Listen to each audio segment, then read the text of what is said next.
இவங்கள பற்றி சொல்லணும்னா என்னை விட அதிகமான நாலேஜ் இருக்குது இவங்களுக்கு. சம்டைம்ஸ் எனக்கே டஃப் கொடுப்பாங்க. இது இப்படிக்கா அக்கா, இது இப்படிக்கா, இவங்க அப்படிக்கான்னு பேச ஆரம்பிச்சா பேசிட்டே இருப்போம். அந்த அளவுக்கு இந்த ஃபீல்டில் வந்து நிறைய நாலேஜ் இருக்குது அப்படின்னா இவங்களுக்கு நிறைய இருக்குது. நல்லா பண்ணுவாங்க. நிறைய வந்து இது ரிலேட்டடாக மட்டுமே பார்த்துட்டு இருப்பாங்க.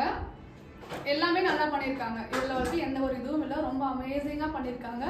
ஷூட்ஸ் தான் எனக்கு கொஞ்சம் வந்து டவுட்டாக இருந்தது, எப்படி பண்ண போகிறாங்க அப்படின்னு சொல்லிட்டு.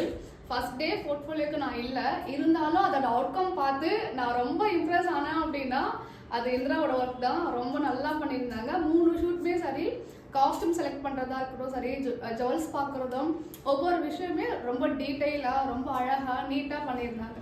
வாங்க இந்திரா.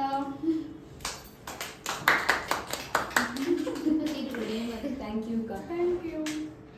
ஆக்சுவலி மற்ற கிளாஸ்க்கு போயிருந்தா என்னால் வந்து ஃபுல்லாக என்னால் கம்ப்ளீட் பண்ணியிருக்க முடியுமான்னு தெரியல, பிகாஸ் கிட்ஸ் இருக்காங்க. பட் இவங்களோட கிளாஸில் நான் பசங்களையும் உள்ளே கூட்டிகிட்டு வந்து எல்லாத்தையுமே நான் ஒர்க்கும் ஃபினிஷ் பண்ணுற அளவுக்கு எனக்கு வந்து ரொம்ப ஸ்பேஸ் கொடுத்தாங்க.